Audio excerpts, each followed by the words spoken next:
Ladies and gentlemen, welcome back to episode 4 of the tutorial series for mastering the Minecraft ReplayMod with me, Sliced Lime.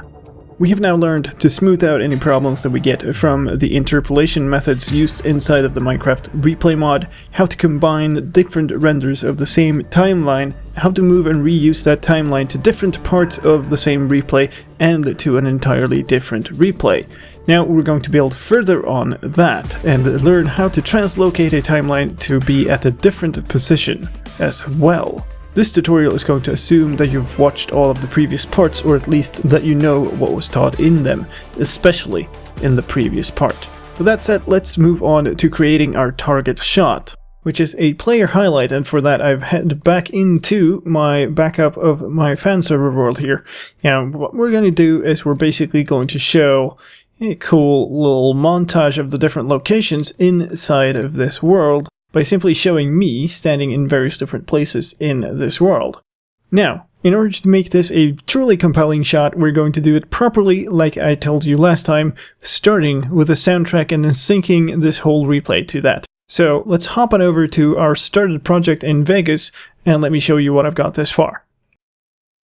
Okay, so here we are in our budding little Vegas project, and as you can see I've done some work here with a song on an audio track called Action 3.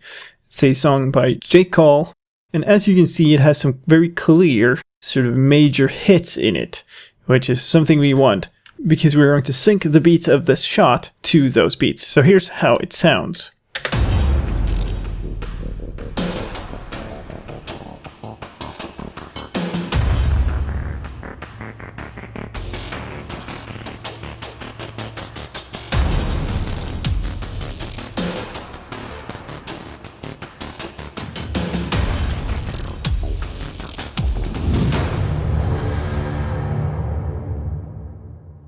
That's a pretty cool sounding song, and as you can see we start with a bang, and then we have until sort of here, wherever that is, it's about at, let's see, 6 seconds, so this is almost exactly 6 seconds when we sort of repeat. So, and then you could guess that the next one would be at 12 seconds, and that's exactly what it is.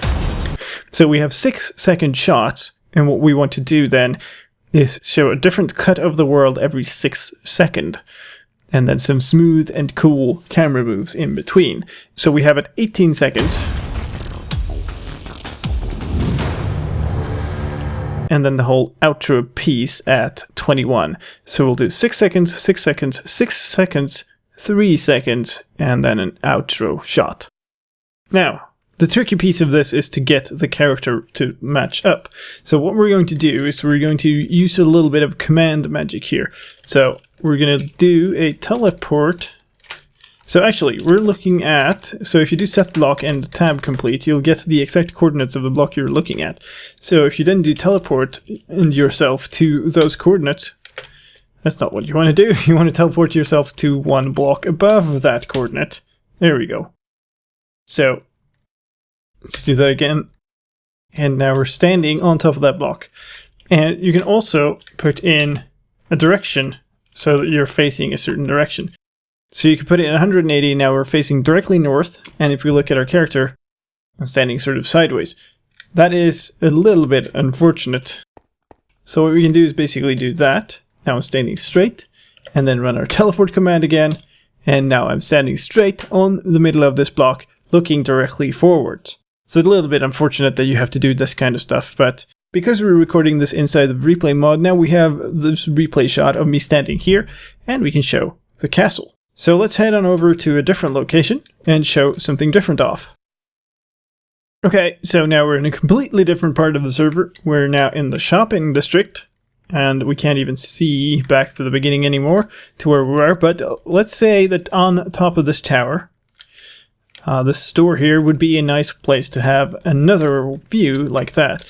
So this block, so let's do the same thing, set block, that block, and then change that to a teleport of myself, and let's not forget to move me up one block this time, 180 and 0.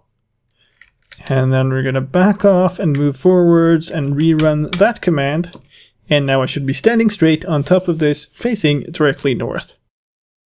Alright, so I've moved back over towards spawn. We were over there initially, and now we're on the docks on the other side of the island, and I figured maybe over here, in this crossroads, maybe standing on this lamp. Maybe that would be good. So let's do the same thing again, set block this thing, just to get the coordinates and don't have to type them, because I'm lazy like that. 65, and 180 is 0. That gets us that way, back and forth a little bit to reset our animation, and we're now standing, looking straight north around here too. Once we take a look at this replay, and we're not actually in the game anymore, this will start to make a whole lot more sense. Alright, so we're now in the Nether Hub. Show off this big room over here. So we're gonna just take a spot, maybe this is sort of roughly in the center of it. We're gonna do the same thing again.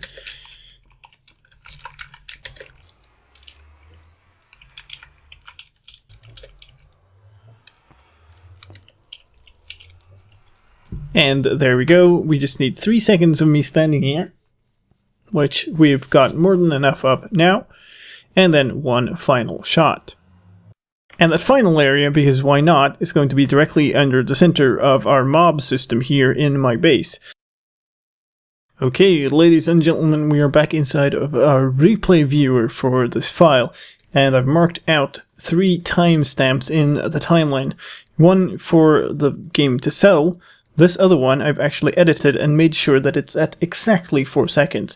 And this is our starting timestamp, and then this one is at exactly 10 seconds, and that's our ending timestamp, and those are exactly 10 seconds apart as well, so we're running in real time here. Now what we're going to do is set up our camera path. Okay, so I've tinkered with this for a while and come up with something fairly reasonable. If you're using a newer version of the ReplayMod, if you're watching this at any point later than like January or February 2017, then you should have a version of the ReplayMod with something called a Catmull ROM Interpolation. Switch that on and you don't have any of this problem. But basically, to get this nice shot, I've done a line from down up here, going up here, kind of smooth and slow, and then I've had to put a whole bunch of keyframes in a row here to cancel out a lot of the motion. But if I play this, basically we have a smooth, fairly slow motion up to here, and then we're going to quickly sort of catapult the camera around my player. And that, of course, is in that motion that will be switching over to a different viewpoint. So this is the weird and wicked camera path that we have this far. And then we're going to continue from that, but we don't really know how to continue because the player is in a different location then, so we need a different viewpoint. So we're going to save this. Save this as something called highlight. So now that we have that saved, we're going to go ahead and find the second place in our little show off of the world. Alright, so now we have found our new location, which is this. Here I am on my new target block. This is our starting time, our new starting time, so we're going to set that here. So now we have the new timings in our timeline. So this timeline now moves to the correct moment when I'm standing here. That doesn't help us a single bit though, because the timeline is way over at spawn, wherever that is, like way over in that direction. So we need the timeline to be at this block, and I'm going to show you manually how to do that, and then we're going to show you a shortcut. So if we open up this position keyframe, we see that it is at 299 and 90 and 173. Okay then. So if you recall, back when we were teleporting onto these blocks, we actually got numbers that we put in for exactly where these things were. So the first teleport was done to 284, 118 and 212. And then the second teleport, where we are right now, was done to 447, 85 and 999. So we can edit the coordinates in this position keyframe to move it from being relative to where I was before to be relative to where I am now. Now, here we go into math land again. How do you do this? Well, it's reasonably simple. Let's start with the x coordinate. 299, and we used to want that relative to a block that was 284. Well, let's just remove 284 from this. It becomes 15. Now, 15 is obviously not what we want. That's not the final. We want it relative to a new block. So let's just add that one. That's 447 plus 15 is 462. And that was the x coordinate. Now, let's do the same thing to the y coordinate. It was at 90. We wanted it relative to something that was 118. And we add 85 onto that, which gives us 57. And then in the z position, we do the same thing. 173 minus 212, and then plus 999 gives us 960. And now we can save that.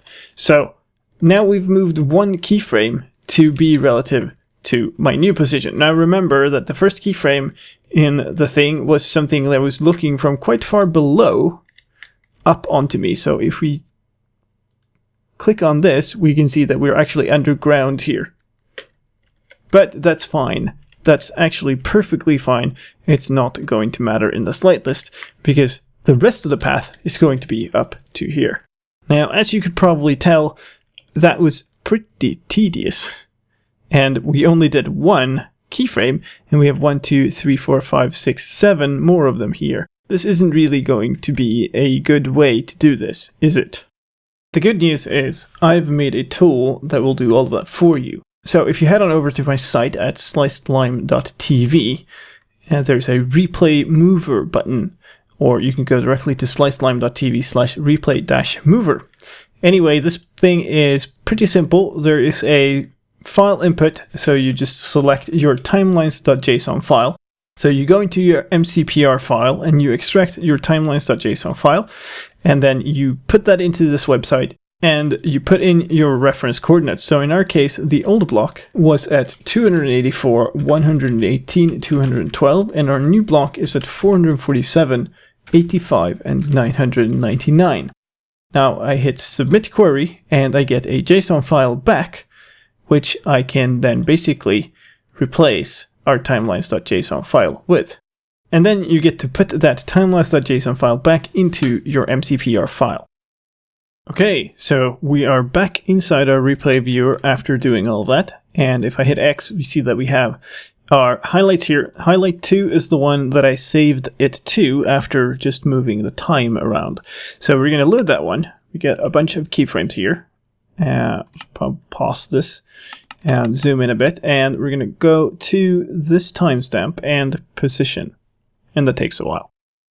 And this location is one that we might recognize because it is exactly where we ended up with the whole process manually. So that seems pretty promising. I'm going to play this path now.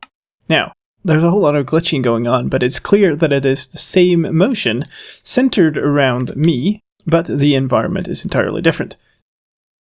So now we are at 10 seconds. We're going to go on to 16 seconds and we're going to do the same thing now in this reference, because now we know how this looks. Since we're coming spinning this way, why don't we go down around this building for a couple of seconds, maybe go here. Okay, so I have what seems to be quite a decent path here. It's spinning around like we saw before, and then it continues in a sort of wide arc. Goes down a little bit before doing the flyover. So it's sort of coming from down below here and then quickly spins around over my head. But then of course now we have no idea of where this is going in relation to the next block, so we have to do it all over again. So now I'm going to overwrite highlight 2 with that one, and then we're going to exit out of this one and rerun the tool.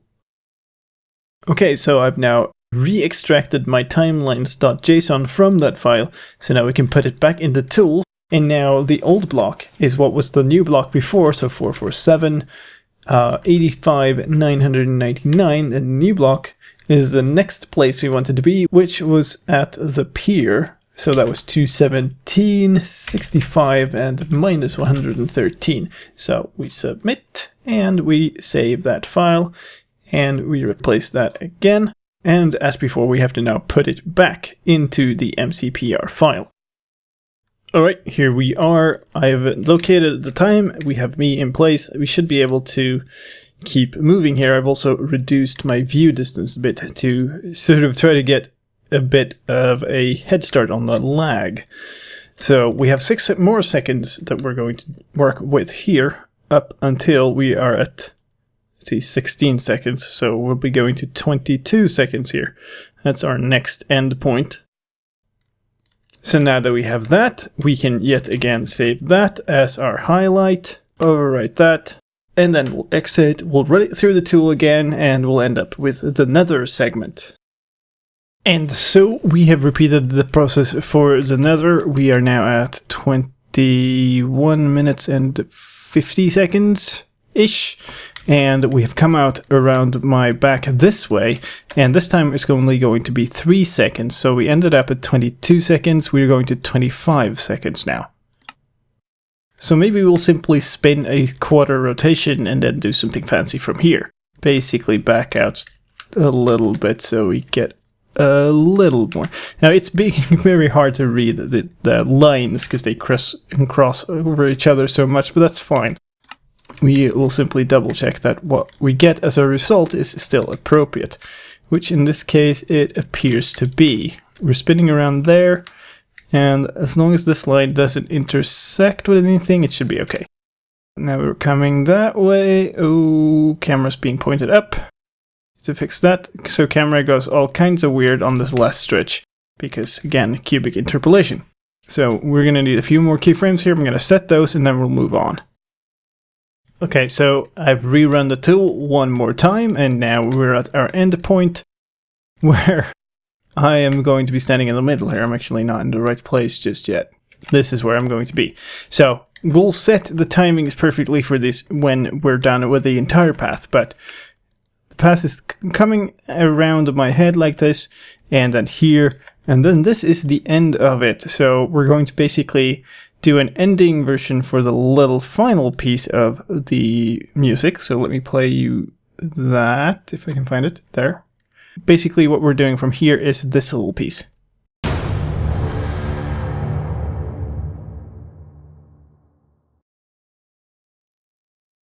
And I figured we could just pull back and get a view of the entire area. We're at 25 seconds, we'll end up at 31-ish, almost 32, 31 and a half. That will be the end of it. So we'll put out to maybe here for the end of it, and we'll just set some intermediate keyframes on the way so we get some nice shots from this. Okay, so there we have it. This is our path. It goes all over the place.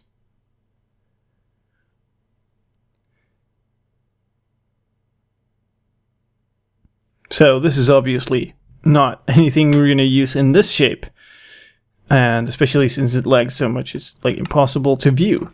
However, this is our final path, and what we need to do now is get it back to where we started. So we're going to save it once again, overwrite highlight, and then we're going to exit out of the replay, and we're going to run it through the tool with these coordinates as the old ones and the very first coordinates as the new ones, and then I'll be back with you.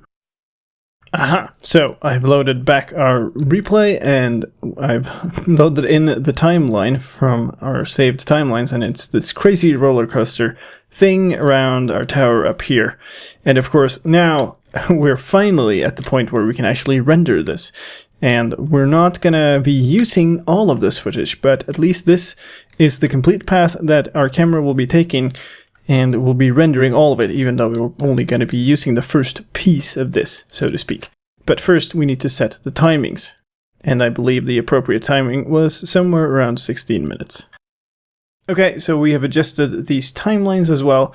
This time is now set to 15:55:500, and all I've done is made sure that this time at the end, I've removed all the other time keyframes, and this time at the end is just set to 32 seconds, which is 28 seconds after this time keyframe here, and I've just added 28 seconds to the time index. That is all.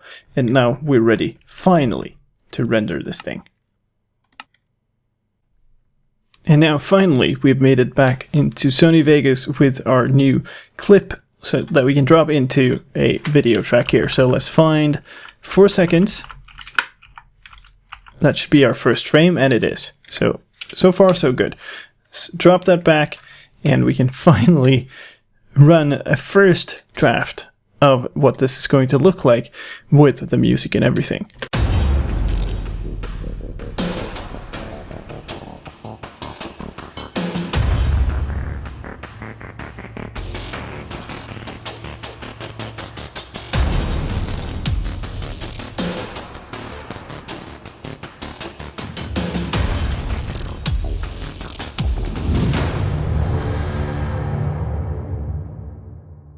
So that is an interesting view. Because of the lag inside the mod itself, it's been really hard to evaluate this timeline. We do see the first two looking pretty good, but then the third, after here, we're actually going way over and spinning around. So that might be something that we have to fix at that point when we get there. And do remember, cubic interpolation affects nodes around it. So it's calculating 2 nodes back and 2 nodes forwards. That means that if we add a keyframe, we change the path the way it looks 2 nodes previously. That means that if we were to add a keyframe here, where we're basically looking at the sky, we would probably change the path back here, which means that we would have to re-render the previous one as well.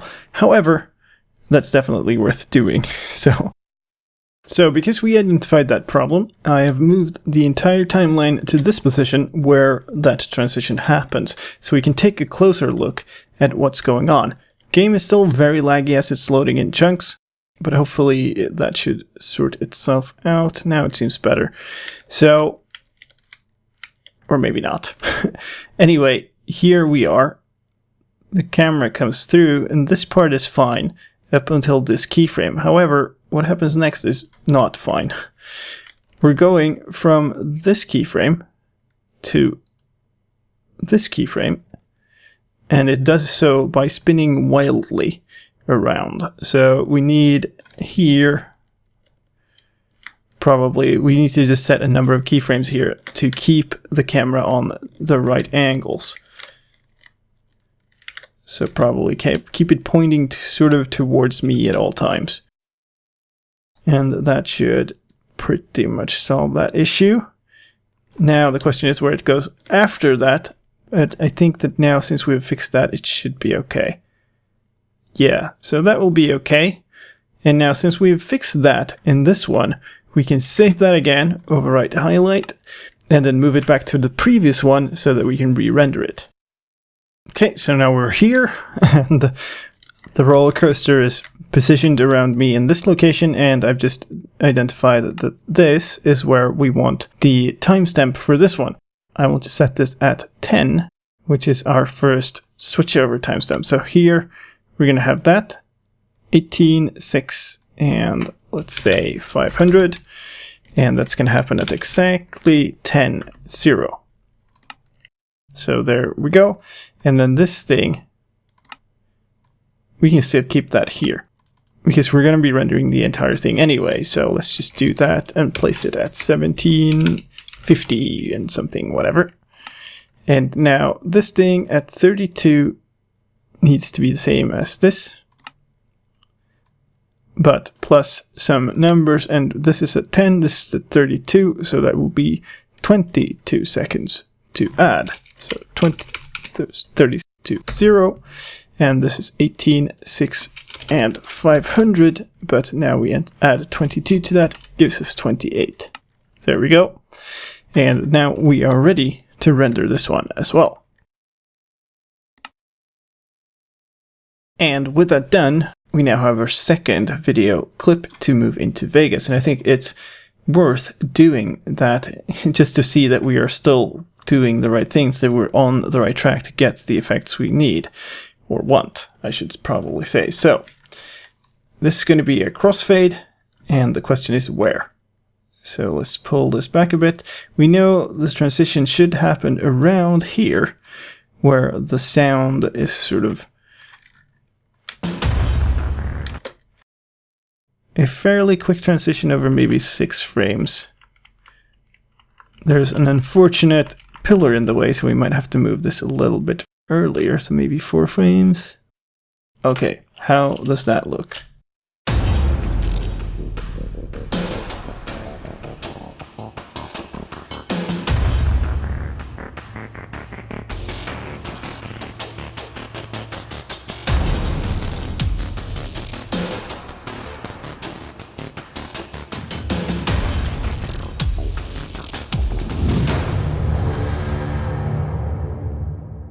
So yeah, I think we're pretty much good to keep going.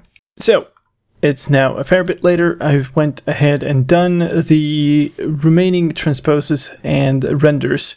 So now we have all of our files, which means that we can drop them all in, adjust the starting position. What we want is the end to line up, because we've cut away the start. So that's right there. And then line them up where they should align. There we're heading over to the Nether. This point we sort of want to start to there, maybe. So we're switching it to this is one block off.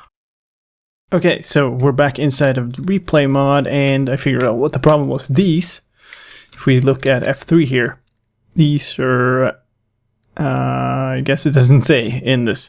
Anyway, these are slabs, so they're half a block lower, which means that when I teleported to where I did, I fell down half a block.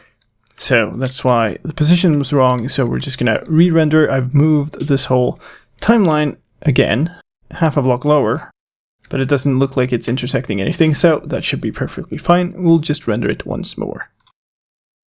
And so we're back in Vegas. We can simply do not a rename, a replace on this file.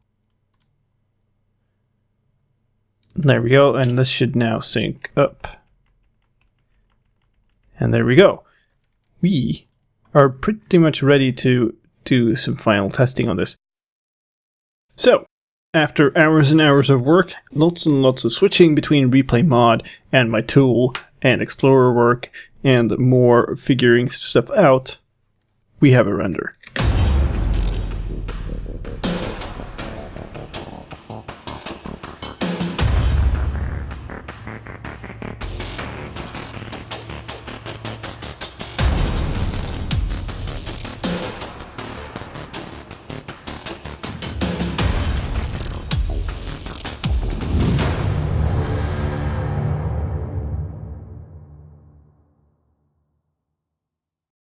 Pretty sweet, eh? I think we should pull in the end of it a little bit, but other than that, it's pretty good. Now, I will say that I believe that this will be a lot better if we get more ROM interpolation and get rid of the weird, wavy, counter-rotating problems all over the path, or if you spend a whole lot more time smoothing those out. But this is, at least, the method that you can use to get this kind of fancy animation around a character. And of course you could be doing this, it doesn't have to be locked in place. It could be following a character, even though that increases the difficulty of making this because you have to sync up the moves, but it is possible to do it that way. And of course this doesn't have to be all in the same replay, because you can move the timelines.json file between different replays, like I did in the footage you saw earlier on, where I basically showed off my different maps by placing myself on a certain block, moving the timeline to that replay, and then shifting it into place in different files. You could even show differences between different versions of the same thing, or even different Minecraft versions, assuming you have a ReplayMod version for that version of Minecraft. Anyway, I think these kinds of video sequences are really cool, and if you do them well, they are pretty unique too. At least until people get a hold of this tutorial and start doing it. It is a fairly complex process. I will ask one thing of you if you do use this method. If you use my tool to move a replay and then you publish a video, please do give me credit in the video description and leave a link either to my channel or to my website. Thank you very much for that. Thank you for watching. I will happily try to help you and answer any question you have down in the comments. And I'm looking forward to see what you come up with this, and to building even further, even more complex things onto this in the next episode, where we're going to use this technique and more to make a transition into a TARDIS. This has been Sly Slime. Thank you for watching, and I'll see you next time.